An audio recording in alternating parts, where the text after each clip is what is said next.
دبکے اور للکاریں ہیں نا، یہ مجھے تو کبھی بھی سمجھ نہیں. اب سے کچھ عرصہ پہلے بھی ہم اس پہ بات کر رہے تھے کہ وہ میرا پہلا رخ دیکھے گا تو میرا دوسرا رخ دیکھے گا تو میں تمہارا تیسرا رخ دیکھ رہا ہوں تو میں تمہارے یہ دبکے اور للکاریں جو ہیں، مہربانی کر کے سیاستدان جو ہیں دونوں سائڈ کے، حکومت کی سائڈ کے بھی، اپوزیشن کی سائڈ کے بھی، اس بات کا تھوڑا سا پاس رکھیں کہ اس ملک کے اندر بچے جوان جو کہ کل کو اس ملک کی بھاگ دوڑ سنبھالیں گے، وہ آپ کے چہروں کی طرف دیکھ رہے ہیں. ان کے لیے سٹینڈرڈز کو اتنا خراب نہ کریں کہ لوگ بس تو اعلانت ہی کریں سیاست کے اوپر اور کوئی کام نہ کریں.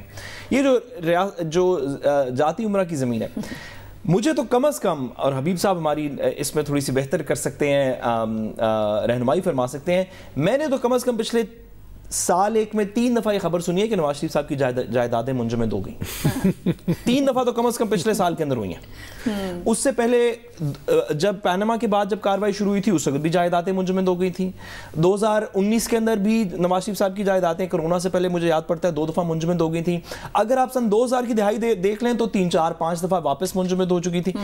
بھائی یہ کیسے، اگر میں اور میری اور حبیب صاحب کی کوئی جائیداد بھی اگر منجمد ہو جائے تو ہمیں واپس نہیں حبیب صاحب ملے گی. کیسے ایسے ہو سکتا ہے کہ آپ کو حکومت آپ سے کہے کہ جی، یا عدالت کہے کہ سعد رسول کے سارے ایسٹس ہم نے سیز کر دیے اور اس کے بعد بھی میں مرسیڈیزوں میں پھر رہا ہوں اور 5000 کنال کے گھر میں رہ رہا ہوں؟ یہ کون سا پروسیس جو شہزاد اکبر صاحب کر رہے ہیں مجھے نہیں پتا، کیونکہ میری یادداشت کے مطابق کم از کم 5 یا 6 دفعہ نواز شریف صاحب کی جائیدادیں عدالت منجمد کر چکی ہے. تو اس میں جاتی عمرہ کی زمین کیوں نہیں تھی اور اب جاتی عمرہ کی زمین شہزاد اکبر صاحب کیا کر رہے ہیں؟ میں اس بات کو کرنے سے وہ ہوں. لیکن جو سب سے ضروری بات حبیب صاحب نے کی، عمران خان صاحب کے احتساب کی ٹیم سے صرف ایک سوال ہے اس قوم کا. پہلے بھی ایک سوال تھا، آج بھی ایک سوال ہے، آئندہ آنے والے وقت میں اگلے الیکشن میں جاتے وقت بھی صرف ایک سوال ہوگا، کتنا پیسہ ملک کے اندر واپس آپ لے کے آئے ہیں؟ یہ سوال ہے.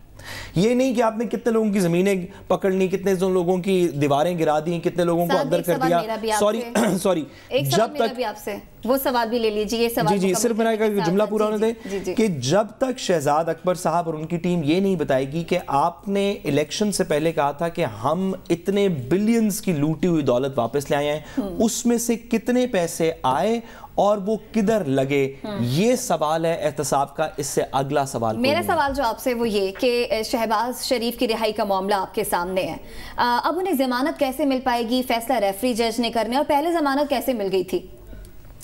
دیکھیے عدالتوں کے پروسیسز کے اندر تھوڑی سی پہلی بات تو ہمیں اس بات کو ذہن میں رکھنا چاہیے، اس بات کو کلیریفائی کرنا چاہیے کہ پچھلے 6-8 مہینے کے اندر نواز شریف صاحب کی پارٹی کو، پی ایم ایل این کے لیڈران کو بہت سے ریلیفز ملے. اس پیریڈ کے اندر بہت سے لوگوں کو بیل ملی ہے. مریم صاحبہ کی کنفرم ہوئی، شہباز شریف صاحب باہر آئے، حمزہ صاحب کو بیل ملی. قانون یہ کہتا ہے کہ اگر نیب کے جتنے بھی کیسز ہوتے ہیں وہ حبیب صاحب لاہور ہائی کورٹ کے اندر ڈویژن بینچ کے پاس جاتے ہیں، یعنی کہ 2 ممبر بینچ کے پاس جاتے ہیں. یہ قانون کے اندر لکھا ہوا ہے کہ نیب کے کیسز جن کی رٹ فائل کی جائے وہ ہائی کورٹ کے اندر 2 ممبر بینچ کے سامنے جاتے ہیں. اگر کسی وجہ سے 2 ممبر کے بینچ کے درمیان میں اختلاف ہو کسی بھی کیس میں، نیب کے کیس میں نہیں، کسی بھی کیس میں، تو میٹر ریفر کر دیا جاتا ہے ایک ریفری جج کو، 3rd ممبر بینچ کو، اور اس کا فیصلہ جس بھی پہلے 2 جج صاحبان میں سے کسی کے حق میں ہو اکارڈنگلی یہ فیصلہ کنسیڈر کیا جاتا ہے. یہ کوئی شہباز شریف صاحب کے لیے قانون کا رستہ نہیں ہے، قانون کا ہائی کورٹ میں یہی رستہ ہے. صرف انفارچونیٹ سی بات ہے کہ یہ اس کیس کے اندر ہو رہا ہے، لیکن قانون کا یہی رستہ ہے. کیا وجہ ہے کہ اتنا ڈھنڈورا پیٹنے کے بعد، اتنی منی لانڈرنگ کے شواہد سامنے لانے کے بعد، کہنے کے بعد کہ چیف منسٹر ہاؤس کے اندر لوگ بیٹھے ہوئے تھے جو ٹیٹیاں بھیج رہے تھے اور ہم اس کو شہزاد اکبر صاحب کی پریس کانفرنس سنتے رہے، کیا وجہ ہے کہ اس کے بعد ریفری جج کے اوپر بات آ گئی ہے وہ پیسہ کدھر گیا جو ملک سے باہر جانا تھا؟ اچھا ریفری جج ریجیکٹ کر دے گا شہباز شریف صاحب کی بیل تو کیا پاکستان میں پیسہ آ جائے گا؟ اگر وہ ایکسیپٹ کر لے گا شہباز شریف صاحب کا مقدمہ تو کیا پاکستان امیر ہو جائے گا؟ بھائی وہ پیسہ جو آپ کلیم کرتے تھے کہ ہم لے کے آئیں گے وہ کدھر ہے؟ احتساب کا صرف یہ سوال ہے. حبیب صاحب مختصراً بتا دیجیے گا، شہباز شریف اگر رہا ہو جاتے ہیں تو مسلم لیگ نون کی سیاست جو ہے وہ کیا رخ اختیار کرے گی؟ ہم مفاہمت کی طرف بڑھیں گے؟ اگر ان کی رہائی ممکن نہیں ہو پاتی تو پھر انٹرنل نون لیگ کی سیاست کوئی بھی جو جماعت ہوتی ہے نا، جب آپ اس کے اہم اراکین میں سے کسی ایک رکن کو آگے پیچھے کر دیتے، اس کو قید کر لیتے ہیں نا، تو اس کا مطلب ہے وہ پورے کا پورا اس جماعت کا آپ سٹرکچر تبدیل کر دیتے ہیں اور اس جماعت میں انتہا پسندانہ چیزیں غالب آنا شروع ہو جاتی ہیں.